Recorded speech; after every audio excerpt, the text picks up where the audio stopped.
Ton of day baseball on Wednesday, so that means you need to know where the market is moving. I've got you covered in that department. Plus, what red hot team might you want to sell high on? What cold team might you want to buy low on? And which team has a dubious 0-11 record next to its name in one situation? All that and a free play. This is the Power 5. So let's get right into how the market is moving here on Wednesday.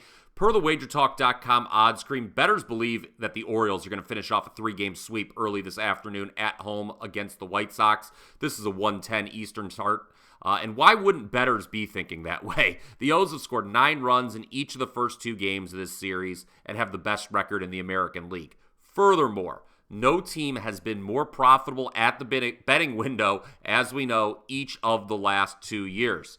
On the other hand, you got the White Sox, an unmitigated disaster. They're 9-17 overall in August, 24-44 this season on the road. Dylan Cease will be starting for the Sox today. He gave up 9 runs in his last start, and that was against the A's, who have the worst record in all of baseball. Baltimore, best record in the American League. And the Orioles are countering with Kyle Gibson, who had his own 9-run blow-up not that long ago. But last time out, he turned in a quality start here at home versus Toronto. I know that the Orioles did the bulk of their scoring in the late innings last night, but a dreadful White Sox bullpen has to be part of your handicap here, and I think you would be safe laying the price with the Orioles around minus 170 if you're so inclined. We're certainly not selling high on Baltimore today, but I wonder if it's time to do so with Milwaukee, who just had their 9-game win streak slapped last night by the Cubs. 1-0. It was the final score last night at Wrigley. Today's game starts at 2:20 Eastern. Now, I know Brewers starter Brandon Woodruff has been sharp since returning from the IL, but Cubs starter Kyle Hendricks has given up 3 runs or fewer in 7 of his last 8 starts. The Cubs are a much stronger team, at least offensively, compared to the Brew Crew. They've got the superior year-to-date run differential as well. And remember what I've been harping on here on the Power 5 for weeks now, and I've been writing about it all season. Milwaukee is in first place largely due to its extremely good fortune in one-run games. They've gone 27-12 in those. Now, they dropped one last night, obviously, and I'm not sure the Brewers deserve to be favored here. Let me know what you think in the comments section.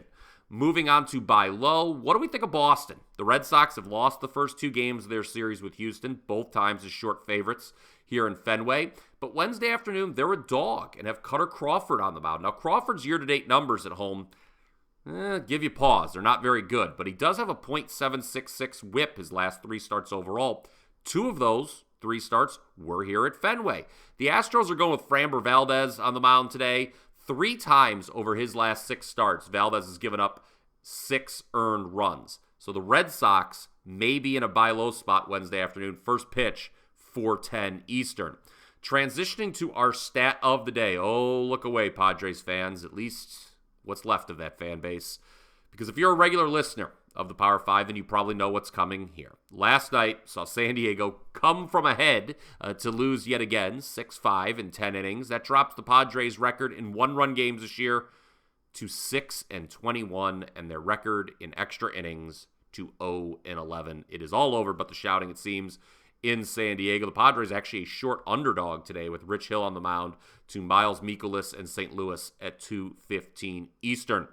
Now, before we get to the power play of the day, just a reminder, please smash that like button. Make sure you are subscribed to the Wager Talk YouTube channel as well, where there is a ton of great sports betting content like this each and every single day, including we've just recently rolled out a ton of college football previews for week 1. I covered UCLA, Coastal Carolina, not to mention Clemson versus Duke, which is the standalone game on Monday. And again, make sure when you're listening, fire off those comments. Please keep the shows interactive. Let me know if you agree with the power play of the day, which is, drumroll please, the Phillies over their team total of 5. I'd even play over 5.5 here. As the Phillies go for the sweep of the Angels this afternoon at 1:05 Eastern, not only did the Phillies just score 12 runs last night, they've crossed the plate 6 or more times in 7 of the last 10 games. They hit 5 home runs Tuesday, increasing their already impressive total for August to 57 long balls. And we're not even done with the month here. 2 days left.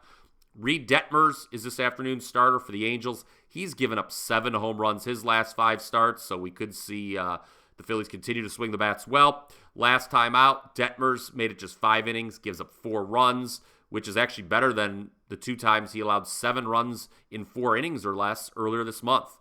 The bottom line is you should expect plenty of offense from the Phillies today. They have a 130 WRC plus against lefties in August. Detmers is a southpaw. Quite frankly, the Angels' bullpen stinks as well. Take the Phils over their team total for the power play of the day. And one final note, if you like what you heard here, right now at wagertalk.com, you can get 7 full days of my plays for just $59. That's not just MLB. It'll get you the entire weekend of college football. Once again, 7 days, just $59. That's $40 off the normal price. To get that price, be sure to use the coupon code BP7 at checkout. Head on over to my page at wt.buzz/BP to take advantage. And that does it for the Power 5 for Wednesday, August 30th. Let's all go cash some tickets.